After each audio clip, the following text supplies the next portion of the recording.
الله الرحمن الرحیم کتاب اللباس. امام بخاری علیہ رحمت فارغ شو د کتاب الطب نا،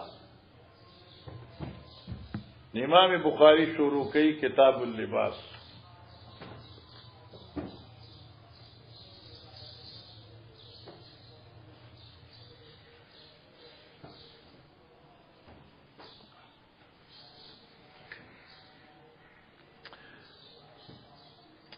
حضرت شروع کی کتاب اللباس مابین د طب او مابین د کتاب اللباس کی مناسبت ظاهره ده، لکه د طب تعلق ده بدن انسانی سره او د لباس تعلق ده هم بدن انسانی سره.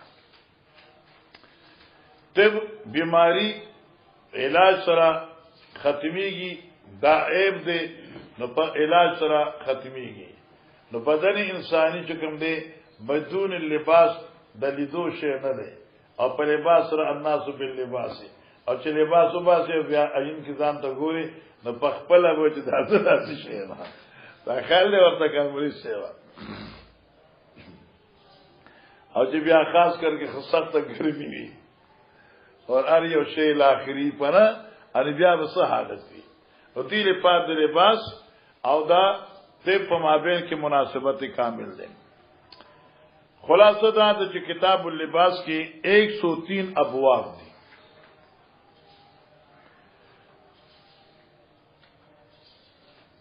او کل احادیث کوم دین هغه تقریبا 222 دي. 103 ابواب کتاب اللباس کې 222 روایات حدیث په کتاب اللباس کی دی، مقرر 182 دی. 222 نه 182 چې مقرر شي نو سبات شو دیو ر سبق دی. معلق پکې شپږ صریح دی. چلو مخکره کتاب اللباس تی شو کنه. باب قول الله تعالی قل من حرم زینت الله التي اخرج لعباده. ور مولانا صاحبہ لباس اللہ کریم عظیم نعمت تے. زمانی جاہلیت کی بعض خلقو بعض لباس بزان بند کرے ہو،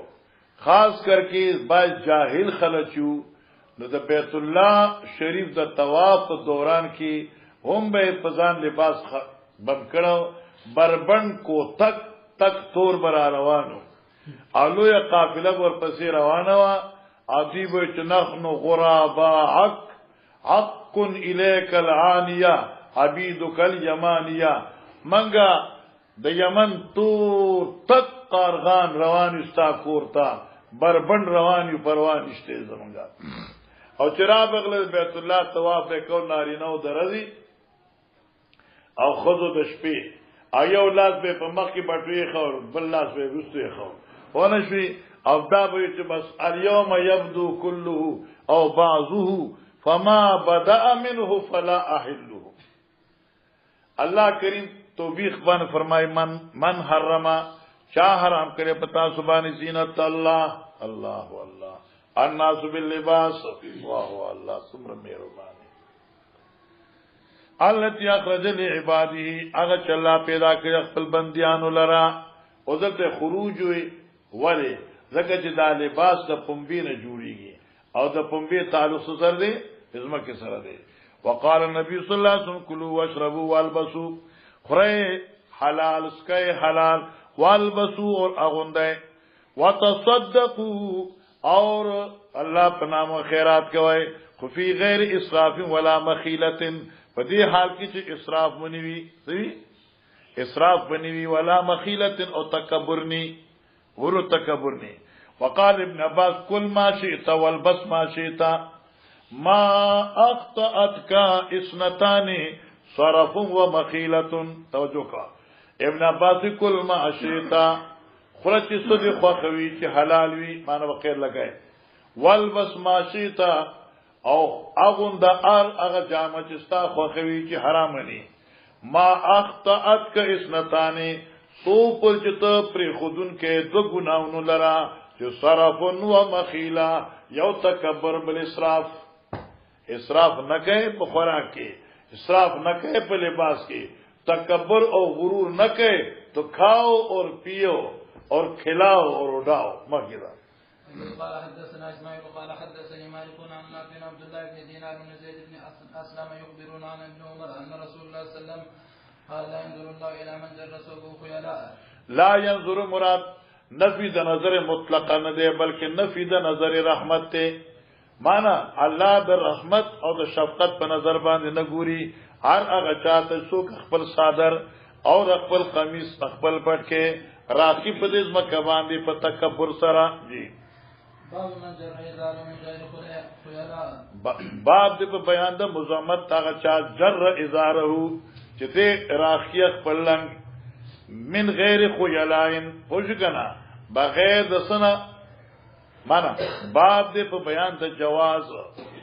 یا باب دې په بیان د عدم گناوالی قیدو لگاو. باب دې په بیان د عدم گناوالی داغه چاچی جر ازار من غیر خیلا چراغ کله کی دغینه لنګ بغیر د نیت تکبرنا.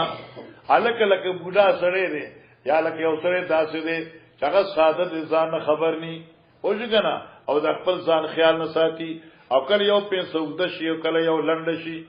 کله لنګتي وګد شي پزما کرا کړي کی خو اراده تکبر نینو ګناه قربان دي تانا. قال حدثنا احمد بن يونس قال حدثنا زهير قال حدثنا مسلم بن عباس سالم عن النبي صلى الله عليه وسلم قال من جر ثوبه خيلا اغسو چې راخي جامه په تکبر لم ينزل الله الى يوم القيامه. فقال ابو بکر صدیق یا رسول الله اے د الله پاک پیغمبر ان احدى شق ازاری یو د سکو د لک زمانہ یسترخی کله کله زمانہ زرندشی خرابنا کله زمانہ کته زرندشی کله کله زرندشی کته الا ان اتعاهد ذلك منه سوا د دینه چې زه هر وخت په نگرانی کې ساتم. معنا تاسو ملاس کې نیولی او تاسو برته راکما خو غزان لخوا خو ګلګ به خیال کېږي نو کله کله لنګانا سو شکتر وګشي. فقال نبی صلی الله علیه وسلم نبی علیہ الصلوۃ والسلام ورته فرمایل لست ممن يصنع خيلاء او صدیقا نیت دا چانا چې تکبر باندې کار کوي. تماته معلوم استاخو تکبر نشته دی نو دینه معلومه شو چې اراده د تکبر ني او چرته باز وخت پیسې پر دوکو جوړ کړي شي او هغه ته بډاو نه ولا او پیسې وګدا پات شو نو هغه کې ګناه نشته دی یاد به خیال نه چشي. جی ابي قال حدثني محمد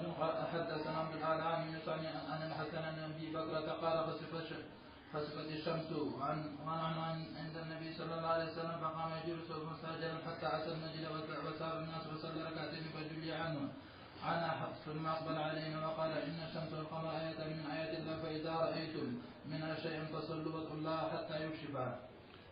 دا قد مر دې کې څه ټکی پات نه یو پکې نشته دی. باب التشمر في الثياب.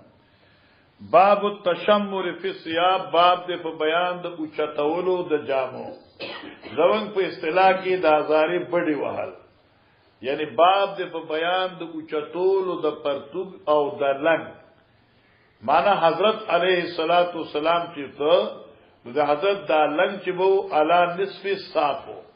نو کمیس د پرتوګ یا لنګ چې دی د تشمیر کې تشمیر معنی اوچتول چې برته راخې او کم سے کم د ګټې دی اوچتي ګټې د بربندري کہ نور برته نینو خیر خو چې ګټې خامخه برسه رشي. جی ابي قال حدثنا قال حدثنا محمد قال اخبرنا عمرو بن ابي زايد قال حدثنا عون بن ابي جحيفه عن ابي جحيفه قال فرأيت بلالا بعنزة فركضها ثم فرأيت بلالا مولد بلال جاء بعنزة راوړ یو نيزه فركضها هغه خخکړه د حضرت صلی الله علیه وسلم دی پاره ثم قام الصلاه بیا اقامت کو د مانزه. فرأيت رسول الله صلی الله علیه وسلم خرج فی حلة نبی علیہ الصلوۃ والسلام راغه په یو جامه کې مشمرا په دې حال کې چې پټي وونکو مشمرن چې چتونکو د لنګ نصف ساقه پوری. الله اکبر. فصلى ركعتين للانازا انازي تو در مزګه ورایت الناس والدواب يمرون بين يدي من وراء الانازا باب ما سلم الکعبین ففي النار ګوره مزمت باب دې په بیان دس ما هغه لنګ یا 300 پرتګ اسلم الکعبین چې زړند وي ستاد گیټونا ففي النار دا په اور کې دي سمان شوا الکه د سزا په اور دا او هغه قید به سر لګي چې دا اسفل اسفال فازرای تکبر وی لکه دی وخت بعد خلق رواني او پرتګ چې کم دی نو د ګوټ لاندې وي او یو دوزله کم پرتګ نه اغوستي چې بیا پنځه البته علماء لیکي چې الاسبال للنساء يجوز لکه ته 70 پکار دی او رجال لپاره جائز نه دی. قال حدثنا آدم قال حدثنا شعبة قال حدثنا سعيد بن أبي هريرة عن النبي صلى الله عليه وسلم قال من سلم الكعبين من الحجار فمن النار باب من جر ثوبه من الخيلاء. أبي قال حدثنا عبد الله بن يوسف قال أخبرنا مالك عن أبي الزناد عن الأعرج عن أبي هريرة أن رسول الله صلى الله عليه وسلم قال ينظر الله يوم القيامة إلى من جر إزاره بطيرا تكبر بطور باني جي. أبي قال حدثنا آدم قال حدثنا شعبة قال حدثنا محمد بن زياد قال سمعت أبا هريرة رضي الله تعالى عنه يقول قال النبي صلى الله عليه وسلم أو قال أبو القاسم صلى الله عليه وسلم بينما رجل زمانه وچ یو سړی يمشي روانو فی حلتن په یو جوړه کې توجبه نفسه یا یوجبه نفسه تعجب کې اچولو دی لره دې ځان څنګه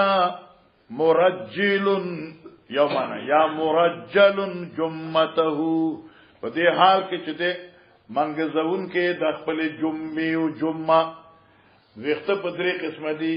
یو دې وفرا یو دې لما یو دې جمعه وفرا چې دا وخت په سکه سره وي لما چې دینه لکتوي جمعه چوغو تر رسیدلی وي ٹھیک نو دا مرجل جمعته نو دې مغز کړه شی و دې دا جمعه دا زلفی پوشی اذا خصف الله بی نصاب الله پاتی پزمکه کی ورخخ فو یتجلجل الى یوم القیامت نو دې پکت روان دې پر تر قیامت پوری دا سزا ول الله پاک ور کوي علماء چې دا سوکو پیدا قارون چې قار ول راغلو پوشی کنه معنا زلفی ساتری غوړ کړي کپڑا وځنو وشکنه لکه سلام دا تکبر باندې ځکه خدای پاک ته نکله کله ته یو شعر او باسي تکبر ولا په دې خطر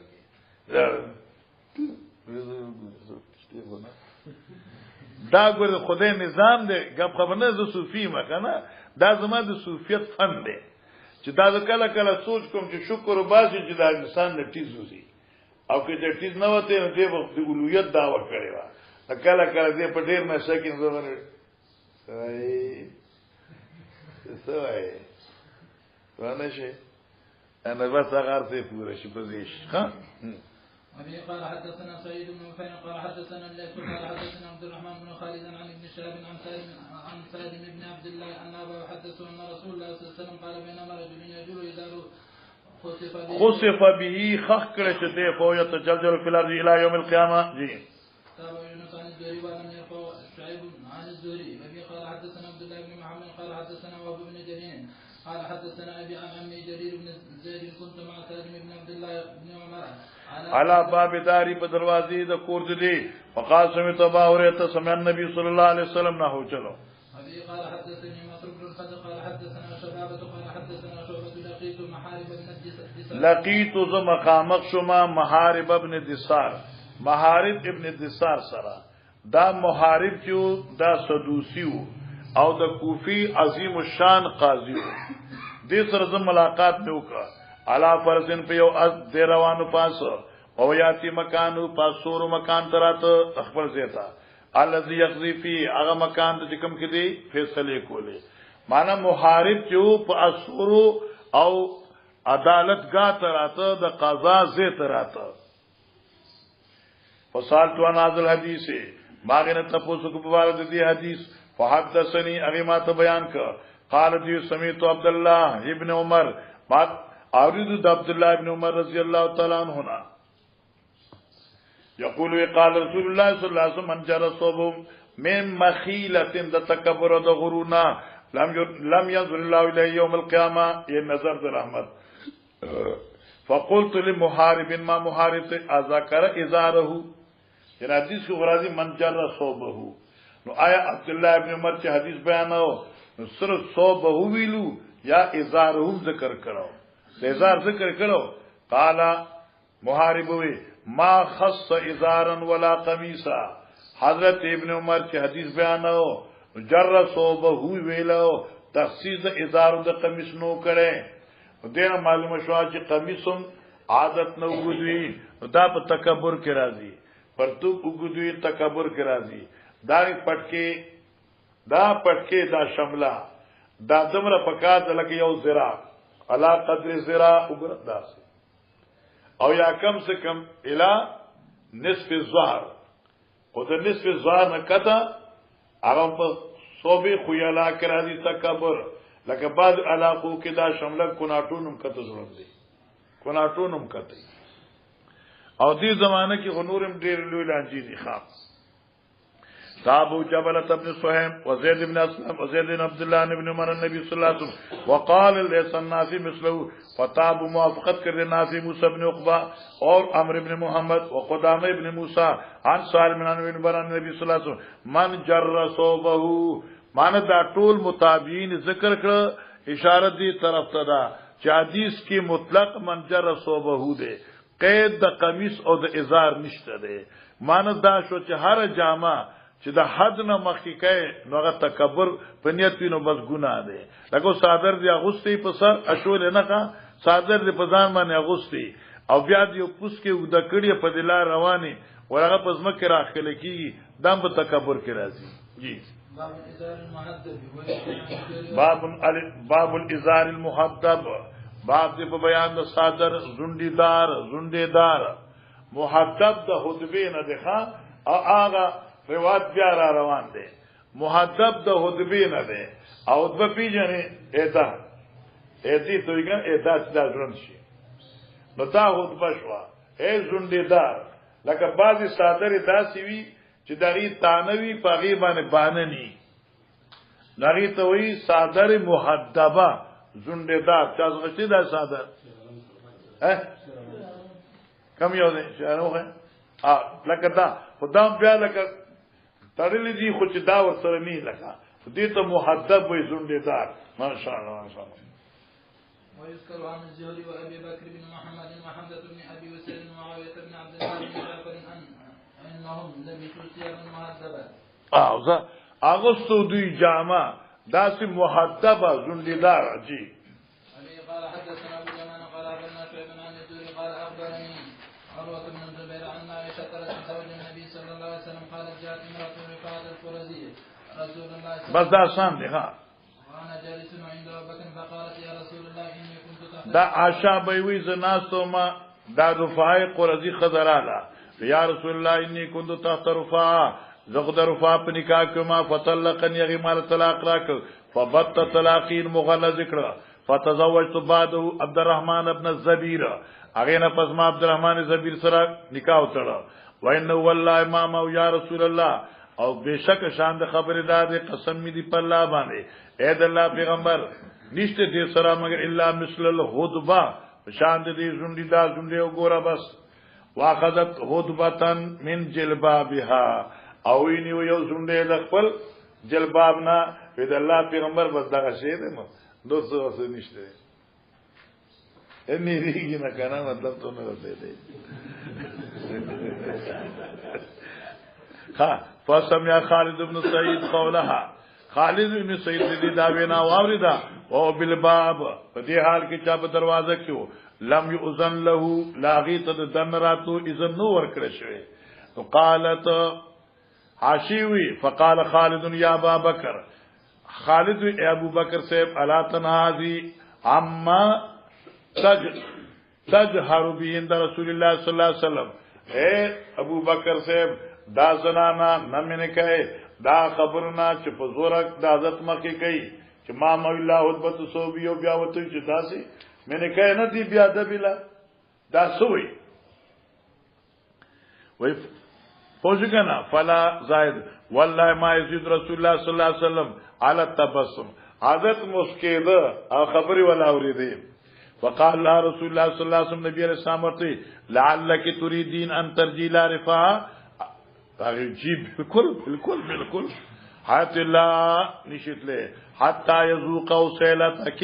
وتذوقي وسيلته وصار سنتا بعدو تردیج یو بل خواگ اوسکه نو فصار سنتا بعدو نو گرزید دا شریعت او قانون دینا بعد دا سوارت سنتن مانا حاشی کرده دا فصارت هذه القصة شریعتا بعدو دا یو قانون شریش مانا سشوا چه مطلقا زوج اولتا علا حلالیگی چه دا بل خاون ورسرا جماعو کی کم سے کم چی ادخال وشی الاخر چلو باب الارضیت باب دی بیان دا صادرونو یعنی حضرت صادر استعمال کرده آسان دے وقال انس جبز عربیون ردان نبی صلی اللہ علیہ وسلم انس ہوئی جبز راق یو عربی صادر دا پیغمبر علیہ السلام نبی علیہ السلام دا صادر اغسطو یا نبی علیہ السلام دا صادر پسر کرو ٹھیک شوا عربی راغی صادر دا سراغ چه دا سراغ دا صادر دا دغنی حضرت پر دی مرائی بانی اغین تغمہ جوڑا شوا لیکن بیام حضرت مسکے شوا پانشوی یہ اخلاق تو کم سے کم یاد کرو نا بخاری پڑھتے وقت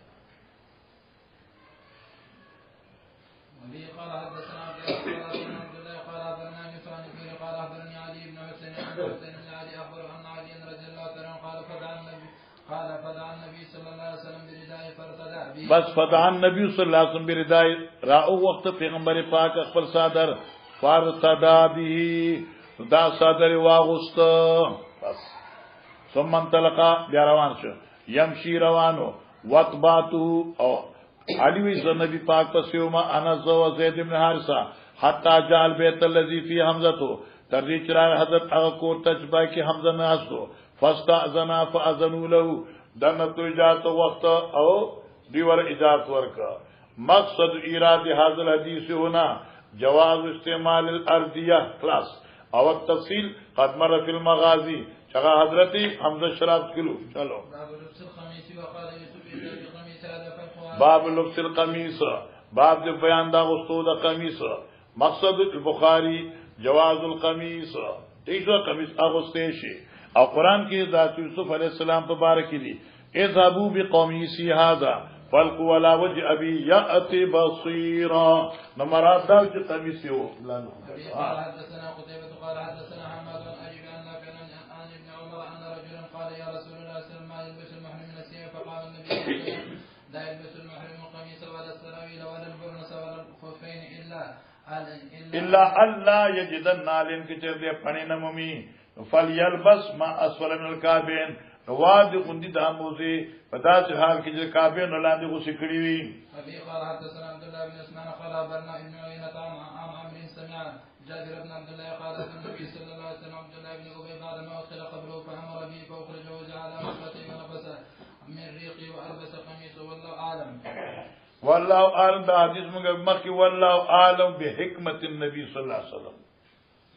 وبي قال حدثنا صدقة قال اخبرنا يحيى بن سعيد بن عبيد الله قال اخبرني نافع عن عبد الله قال لما توفي عبد الله بن ابي جاء ابن الى رسول الله صلى الله عليه وسلم فقال يا رسول الله اعطني قميصك قبل قميص راكا اكفن في جداب راتك خخكم كفنكم وصلي عليه بمزك واستغفر له بخنا له غارا فاعطاه قميص حضرت وقميص قبل وركا وقال حضرت اذا فرغت او كلت فارغ شيء دارسنا فازنا نمونگا اجازت راکا بزد پارا فلم آزنا اطلاع راکا فلما فرغا آزنہو چدے فارش غسل مسلنا حضرت اطلاع ورکڑا فجعل صلی علیہ فجذب عمرو جذبہو عمرو عمر صادر انیسا فقال أليس قد نهاك الله أن تصلي للمنافقين فقال استغفر لهم ولا تستغفر لهم تستغفر 70 مرة الآية فنزلت ولا تصلي على أحد منهم مات أبدا فترك الصلاة عليهم دین بعد پیغمبر علیہ السلام په منافقینو باندې مذکور بس کړل نور قد تفصیل مره باب جیب القمیص من عند الصدر وغيره ګور مولانا صاحب توجه کوخه زمانی د جاہلیت کې د قمیص جیب دې ته ښه گریبان دا یہ قمیص یہ نہیں پیسوں والا یہ جیب ہے یہ جیب گلا یہ جان کے یہ بیڑ جو لگی ہوئی یہ جیب ہے زمانے جاہلیت میں یہ گریبان پیچھے ہوتا تھا ابھی بھی بچوں کو پیچھے گریبان ہوتا ہے بعض مستورات کے کپڑے ہوتے پیچھے ہوتا ہے جب کھل جائے تو سب نیچے تک نظر آتا ہے یہ بالکل جہالت ہے گریبان سینے پر ہونا چاہیے یہ گریبان ایسا ہونا چاہیے اس طرح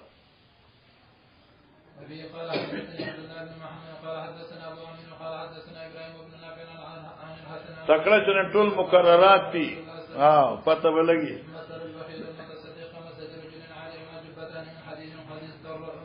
قد استرت ایدیهما چلا سنے بیار دوار جخشوی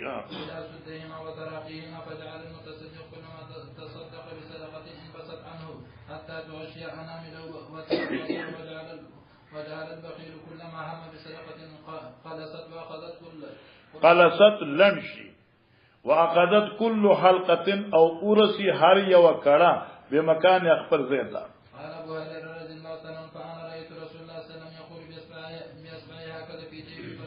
یعنی اعمال دې حضرت چې په خپل ګوت اشاره کوله بيجي بي دې گریبان دې دا گریبان دا ها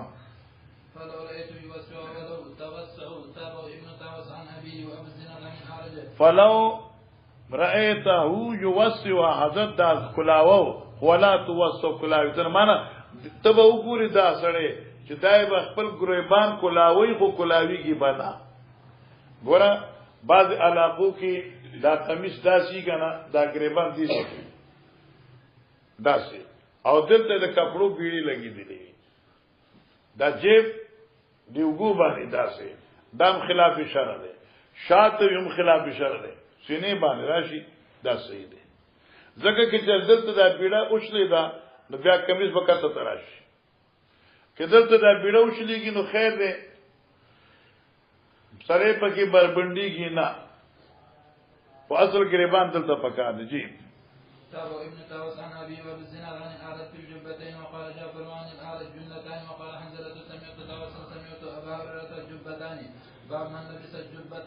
ضيقة یعنی دا جبتان مختلف روایتونه دي باب من لبس جبة ضيقة الكمين في السفر دا موږ حدیث په کتاب رجوع کې ویل دي باب بیان دا چا غوستوي دا چوغا کوټ ضيق الكمتين دې تنگ لسونواله په سفر کې تکا حضرت چې ادس کو نو دا لستونه داسې نه تبرته حضرت دا لستونه وخت او لاس دي جو به لاندې نو وخت کوي جی یعنی معنا جائز ده ابي قال حدثنا قيس بن حفص قال حدثنا عبد الواحد قال حدثنا الأعمش قال حدثنا ابي سعد قال حدثني مسعود قال حدثني معاذ بن شعبة قال انطلق النبي صلى الله عليه وسلم حديث ثم اقبل حضرت انسانی ضرورت طلاق ثم اقبل بیا راغه فتلقيت بما او چې مغیره ابن شعبہ ماراو له حضرت لوبو فتوزاد اسکو واره جبتن شامیتن حضرت باندې او چوغه شامیه وا فمزمز واستنشق وصل وجه فذهب اراده وکړه یخرج یدی منکم مه چرا بار کې خپل الله سن دلستونه فکانا ویقتین دالتون تنگو فاخذ یده من تحت بدنه او من تحت بدنه اور التکراغل من تحت ابیته داسی دیزنا لا سے وقت ومصابر اسی والا خفه باب لبس جبت صوف فی الغزو باب بیان د اغسطلو د سش هغه چوغه د وړی فی الغزو په جهاد کې یا د وړی نی وړی او دغه په جهاد کې حضرت صاحب څخه دا چوغه وا د وړی نه جوړه او په جهادي سفر کې اغوستي و ابي قال حدثنا ابن قال حدثنا زكريا عن عامر بن عمرو عن عروة بن معيرة عن ابي قال كنت مع النبي صلى الله عليه وسلم ذات ليلة فی سفر په یو سفر کې حضرت ماته اما کا ما ان تاسو خو بشتي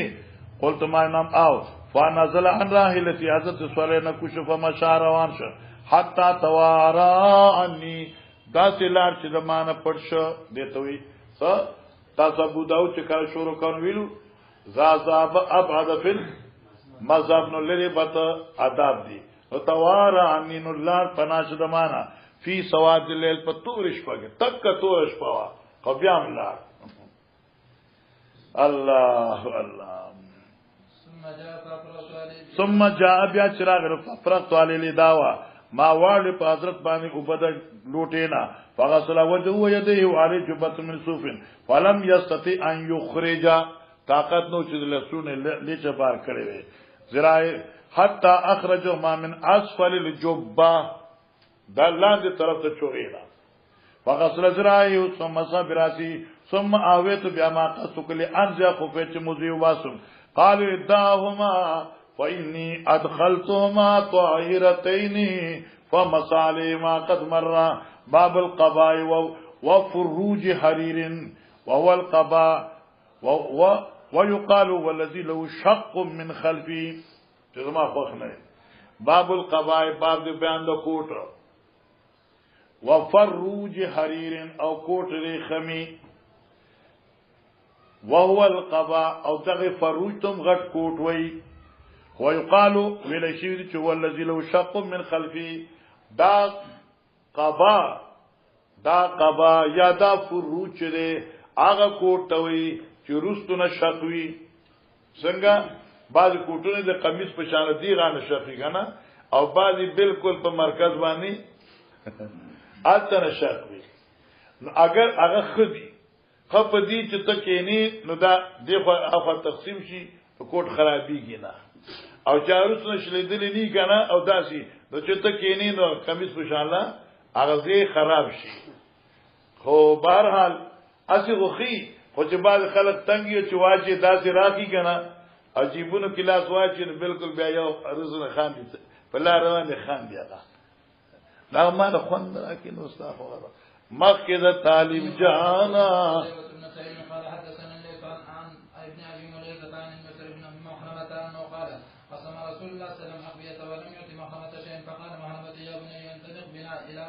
قسم رسول الله صلی الله علیه وسلم اقبیتن توجه قدام مخ کې ویل دغه نبی اسلام ته کوټون رااله او حضرت تقسیم کړه محرم له غونې تاسویل مخ بخاری کې محرم له مزاجن سخت دینو حضرت دې لپاره اخو دې چراغ زوی ته چلان شو نبی اسلام ته جمال اعظم کوټ راکې تقسیم کړه مال نه راکړي حضرت आवाज واورید نو چې حضرت راغی یا دې درته نو دې هغه کوټ یو طرف له خسته ورجو با غریبان کار شو نبی رسول الله تعالی پر می دای خې د اوس څنګه خسته دی یا رسول الله تعالی وکړه روشي ماشاءالله کلم الناس ما بقدر مزاجهم وبقدر عاداتهم ورشي مولانا سیوا ولم يؤت محرمه شيئا کوټونه ویشل خو محرمه سنو ملا شي فقال محرمه يا بني بچوڑیا انطلق بنا الى رسول الله صلى الله عليه وسلم فانطلقت معه فقال ادخل دنشا فدولي حضرت توازك قال دي فدوت ما حضرت توازك فخرج اليه وعليه قباء منها حضرت راغي په دې حال کې چې څنګه دا کوټنه یو کوټ وو ها فقال حضرت خبأت هذا لك اي محرمه تا دې پر مې د کوټونه دا ګور دمره خسته ځان لکړو جدا کړې مې وو فنظر الیه فقال رضی محرمته چې کتل چې محرمه خوشاله شي دي خوشاله شي سبحان الله دته یو طالب ډیر ساده نو هغه یو ورځ ما څه خبرو وکړه ماته تا نه خبر شوم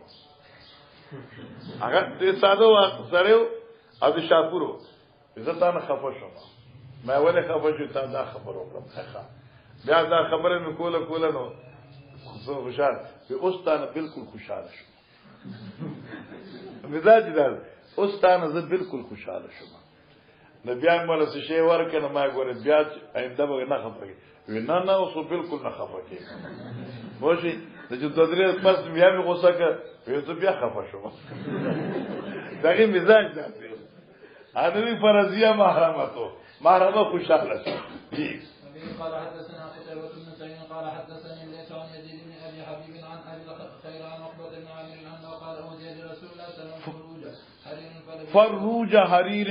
کوټونه درې خمو فلبسو حضرت واغست ثم صلى عليه في مزيك ثم انصرف مزچ فارغ فنزعوا نزعا شديدا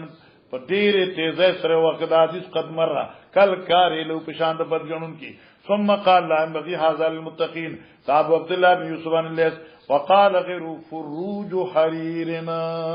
جی باب البرانس وقال لي مسدد حدثنا معتمر قال سمعت باب البرانس باب د بیان د برنس برانس د برنس جمع ده برنس وګدو ټوپو ته هغه ټوپې چې وګدي کنه بعض ټوپې وي دا وګدي وی لکه قرا خلی په شان وخت دنګي وي دا دنګي نه سر سر سوي جوختي وي آیت برانس وي وقال لي مسدد حدثنا معتمر قال سمعت ابي قال رايت على انس برنسا ما لیدل پانس سیبان برنسن اصفر من خزن یو ټوپای زړ رنگي د ریخمونه ریخمي ټوپای وا خدا هغه زمانه خبره وا چې ریخم لانو حرام شوی نه ابي قال حدثنا اسماعيل قال حدثني مالك عن نافع عن عبد الله بن عمر ان رجلا قال يا رسول الله صلى الله عليه وسلم ما يلبس المحرم من الثياب قال رسول الله صلى الله عليه وسلم لا تلبس القميص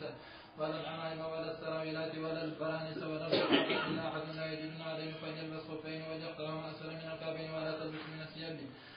ماشاءالله نظر پد نه خدای ساته خپټه روانه ماشاءالله باب السراویل دا باب د په بیان د حکم د پرتوګ ګورا علماء کرامو په دې باندې باس دي چې سراویل څه حیثیت دی تاسو په دې حاشیه کې حدیث مرفوع په حواله د ابو نعیم ذکر دی چې اول چې چا پرتوګ اغوسته وو هغه ابراهیم علیه السلام دی بیا دې حاشیه او ناشنا خبره کړې ده وای دا پرتوګ اول ابراهیم علیه السلام ته اول پر لباس په قیامت کې ټول مخه ورته اوسې کی ویولي دی په دنیا کې ابتدا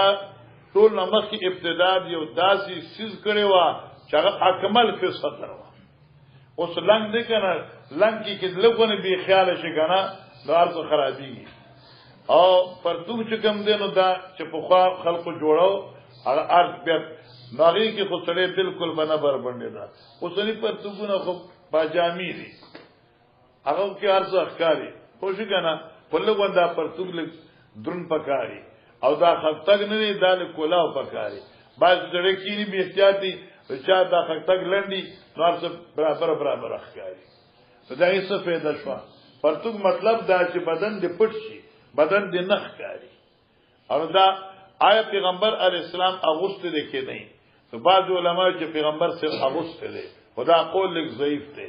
البته خرید کړه او اغوست وو خدا اغوستی په باره کې فرق ښکار دی وفي قال حدثنا ابن عمرو قال حدثنا سفيان عن عمرو بن جابر بن زيد عن ابن عباس عن النبي صلى الله عليه وسلم قال من لم يجد ازارا فليلبس سراويل ومن لم يجد نعلين فليلبس خفين. وفي قال حدثنا موسى بن ما شاء الله حدثنا جويرة عن نافع عن عبد الله قال قام رجل فقال يا رسول الله ما تأمرنا أن نلبس إذا أحرمنا قال لا ما تأمرنا أن نلبس إذا أحرمنا کله چې احرام من تړو نو من بسنګ لباس اغوندو قال لا تلبسوا القميص ولا السراويل ولا الأمائم ولا البرانس ولا الخفاف إلا أن يكون رجل يسر نالان فليلبس الخفين أسفل الكعبين ولا تلبسوا شيئا من الثياب مسوا زعفران ولا ورس باب العمائم باب دې بیان د پټکو کې سبتا ستاول کوم یو حدیث وسه باب دې په بیان د پټکو کې الګ پټکې څه مطلب اے د پیغمبر علی السلام پټکې وو اوس دې روایت کرا دي پټکې د پیغمبر صاحب وو څنګه تک سپین څنګه تک تور څنګه اصفر زړ رنگه څنګه الاحمر سور رنگه سور پټکے حضرت تڑلے دے ٹھیک شو تور پټکے حضرت تڑلے دے اصفر تڑلے دے ٹھیک شو اور سپین حضرت غوړه کړی دے بس البته د شین پټکی صحابو کې ثبوت ملاویږي لیکن د پیغمبر په پوره زندګۍ کې د شین پټ کې ذکر نشته.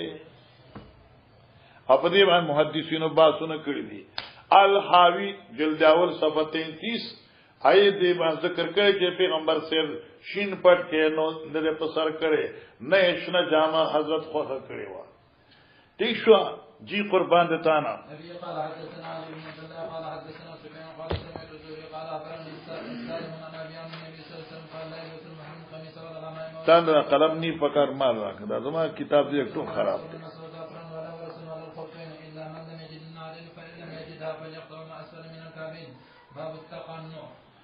التقنع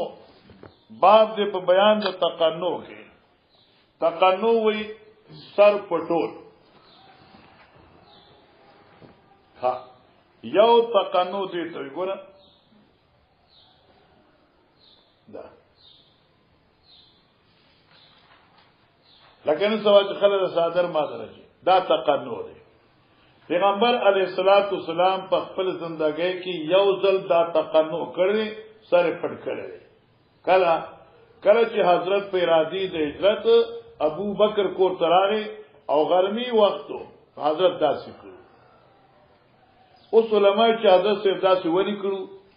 وې دې لپاره چې غرمي وختو او ګرمي وا دغه ګرمۍ نه ځان بچ کاو. نو دا تقنع شو. او سو کوئی دې لپاره چې دشمن نه ګوري او مخ لرنه پناه دې لکه دې غانه خلق ته مخنخ کوي څوک دې سره مخامخ کوي. سو کوئی تقنع نه مراد ده لکه عام طور سره خلق په ګرمۍ کې صادر داسې واجی کنه داسې په خو به خلق داسې کول.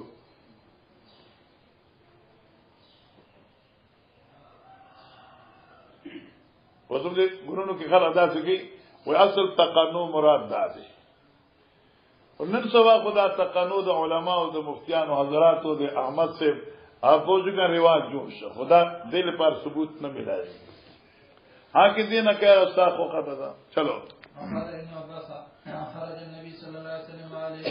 وعليه اصابه دسماء د دسماء خپل معنی خلقي بتیل غوړه خدا معنی خنه ده لغت فتح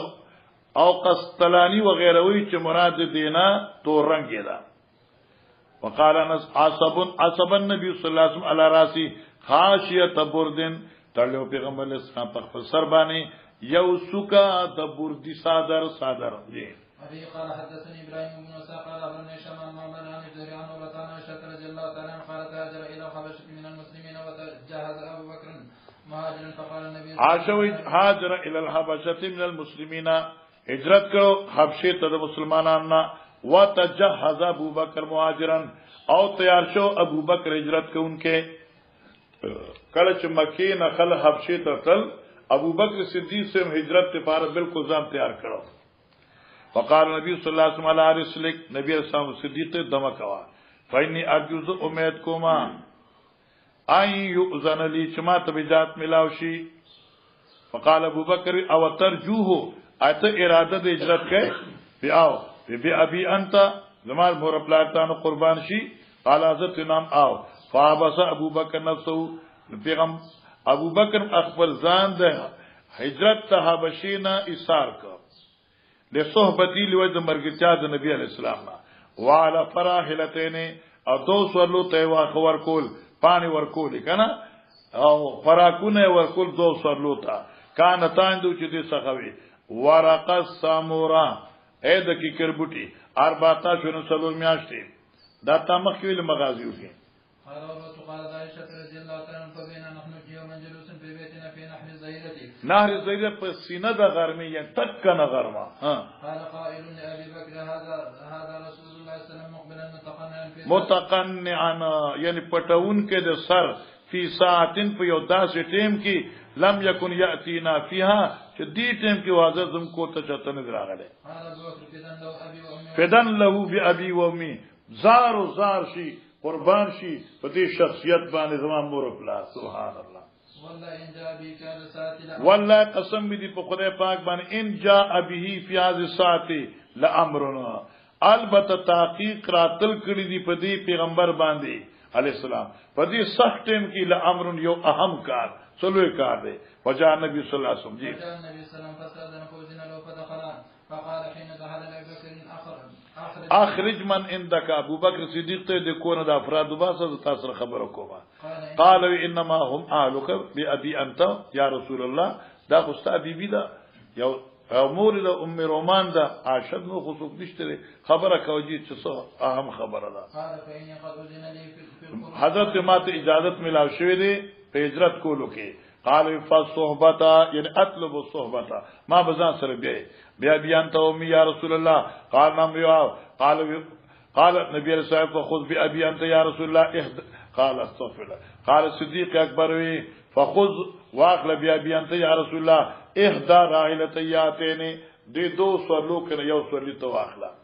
قال نبی صلی الله علیه وسلم بسمن په پیسو به اخلم خیراتین اخلم قاضی فجهزناهما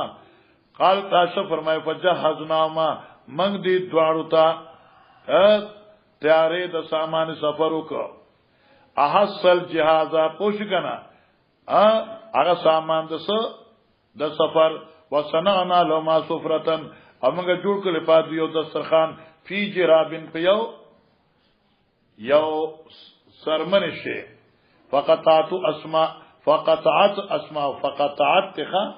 فقطعت اسماء بنت ابي بکر قطعه من ساقها غسق ابو بکر یو ټوکړه د خپل صادرنا لتاق صادر کمر بند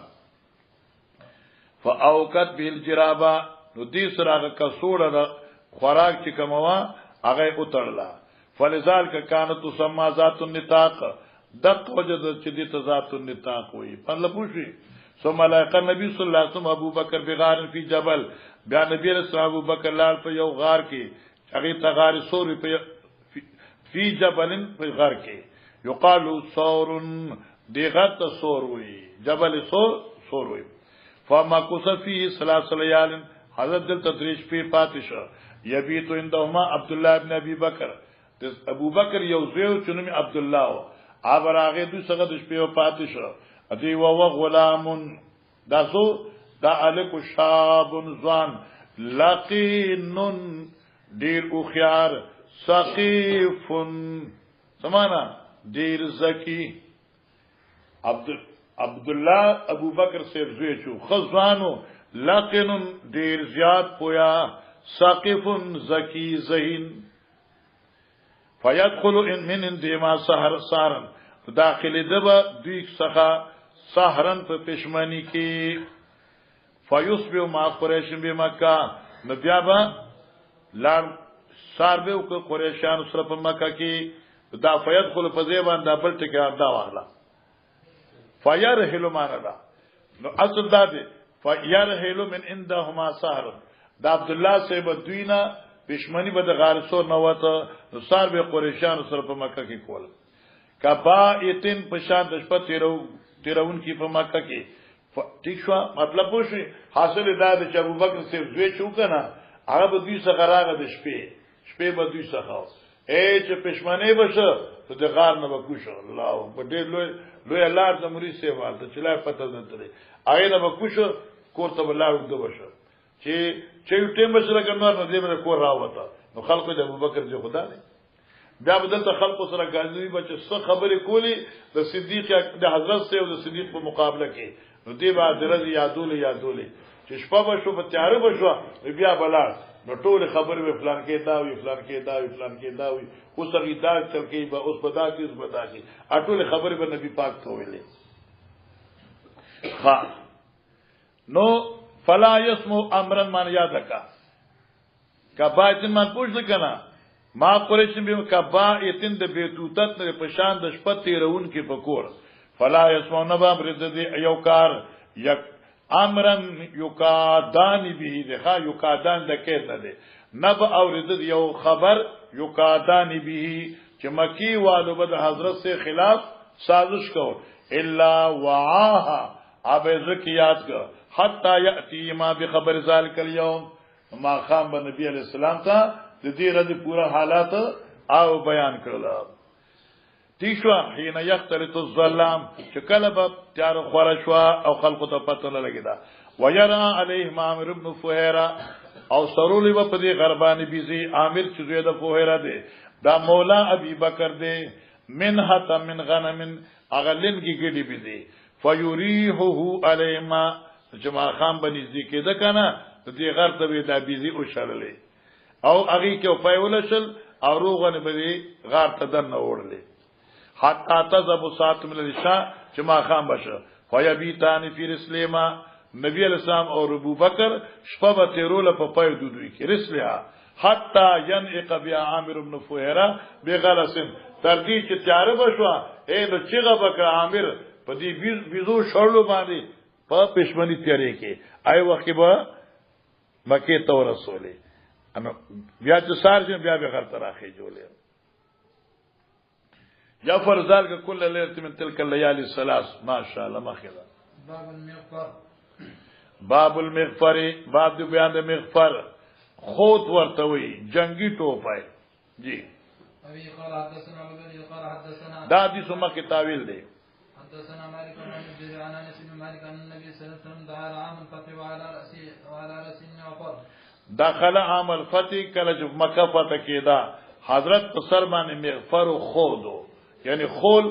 جنگي ټوپای جی باب البردی باب د بیان دا صادر داریدار صادر داریدار پیر کنا مخاطب کی ورته وي ول حبارتی او حبری صادر و شملتی او کمبل جی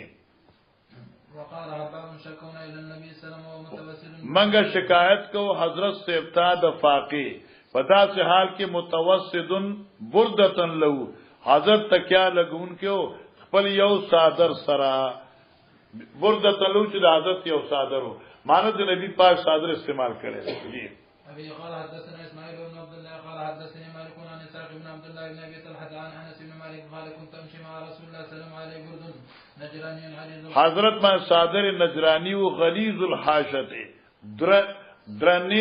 درنو سکو والا سکی درنی وی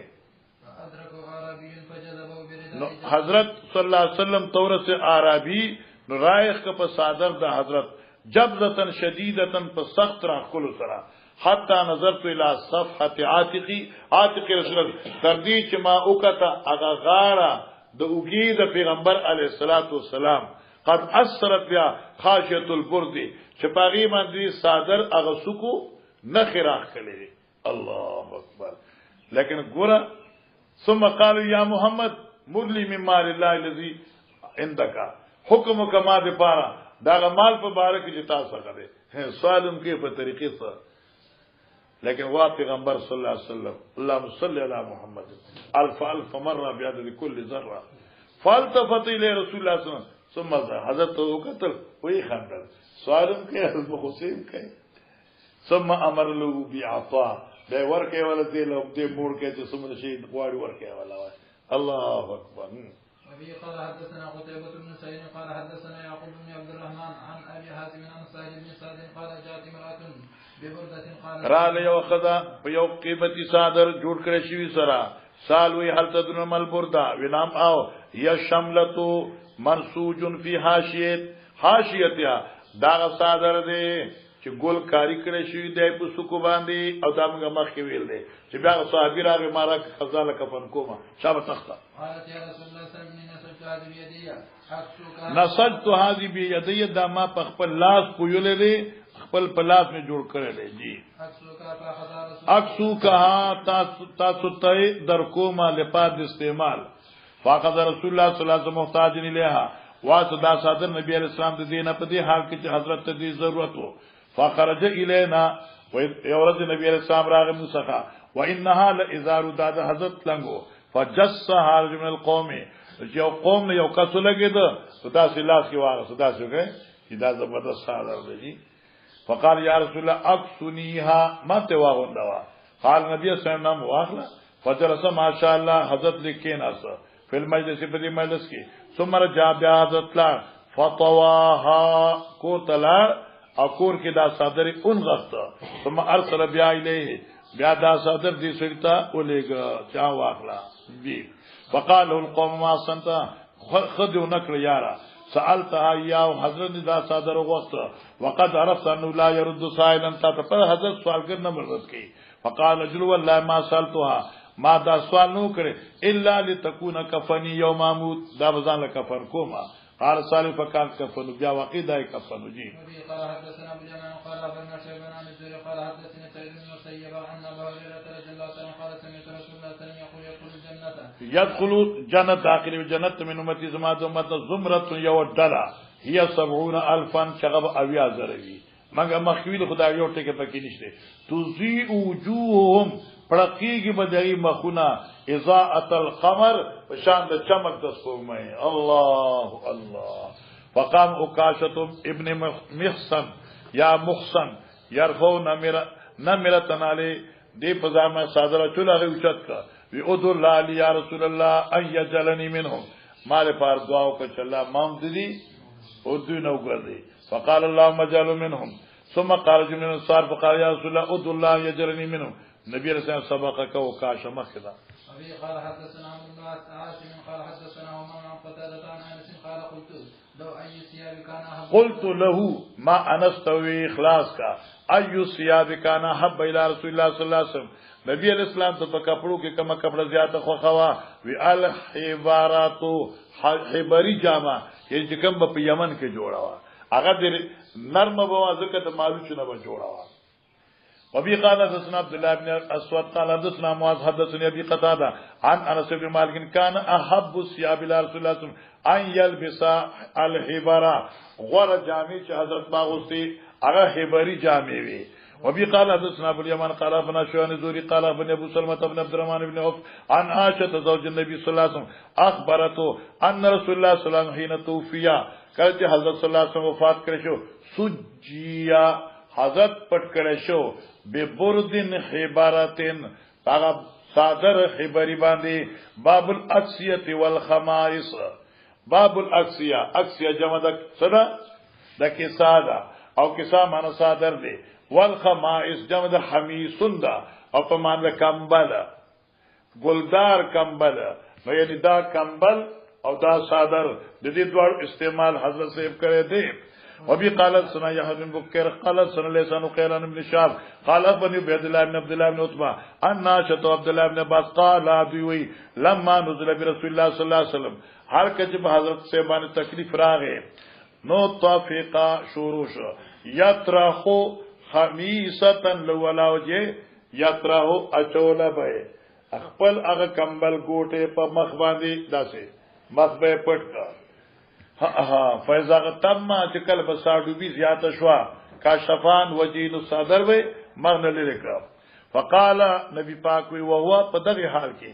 لعن الله اليهود والنصارى اتخذوا قبور انبياء مساجدا ولي يحذر ما صنعوا خپل امت یارو دغه عادت بدنا چې کوم يهودو د خپل نبيانو قبرونو سره کړو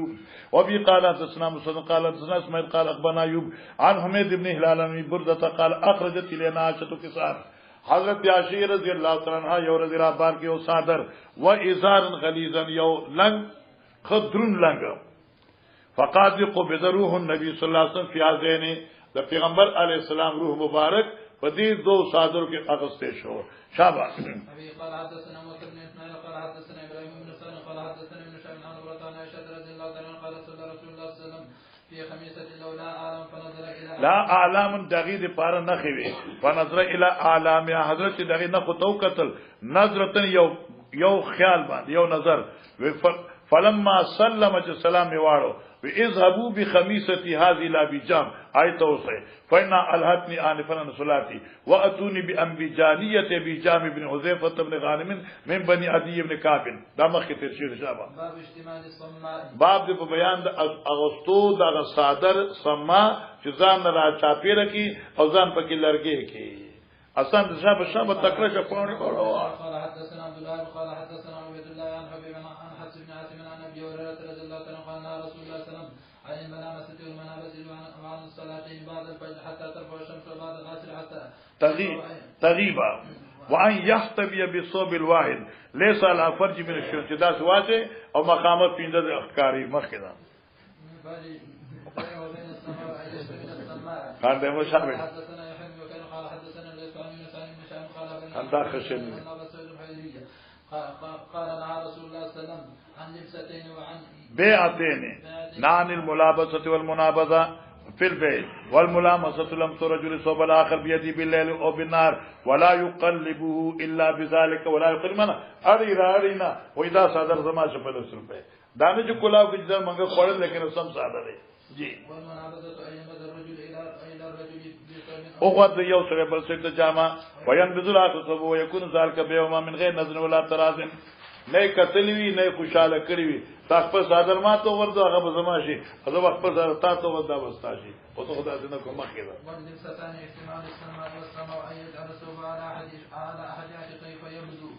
ویبدو یا فویبدو احد شقه یو طرف اخکار گوره صادر دا سواجی کنا ادیغ انداز اوچت کی او دا طرف اخکاری ليس عليه صوب واللبسة الأخرى احتباء بصوب وهو جالس ليس على فرج من شيء باب الاحتباء في صوب واحد. النبي قال حدثنا اسماعيل قال حدثنا مالك عن ابي زناد عن الأعرج عن ابي هريرة رضي الله عنه قال نهى رسول الله صلى الله عليه وسلم عن لبستين ان يحبط الرجل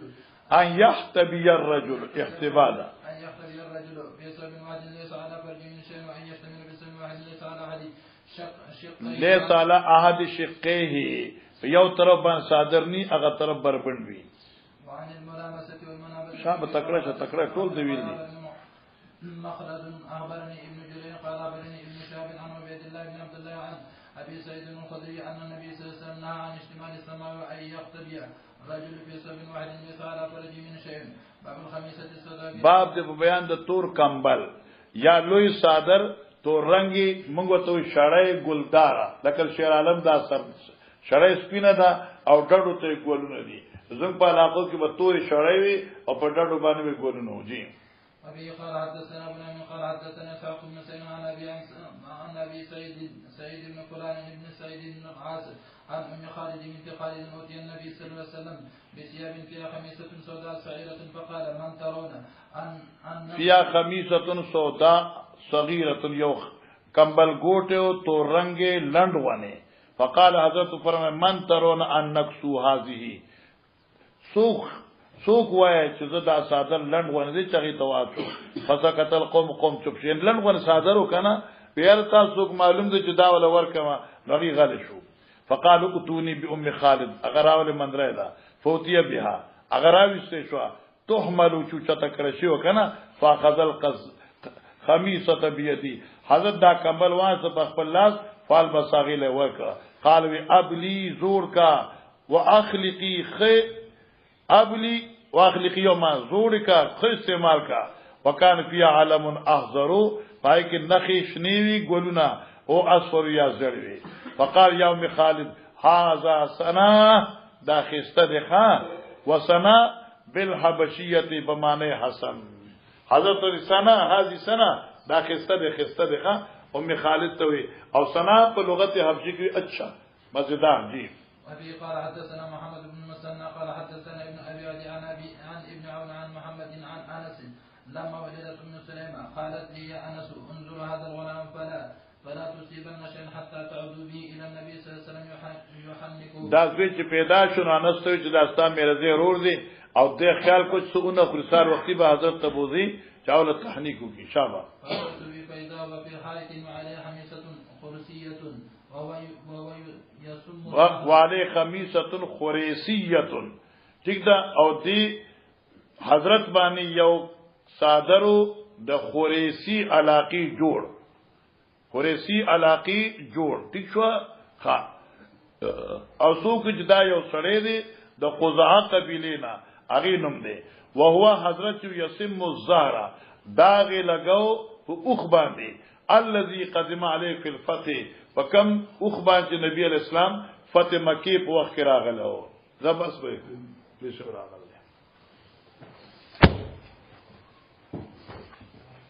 امیر شنن کمال کوي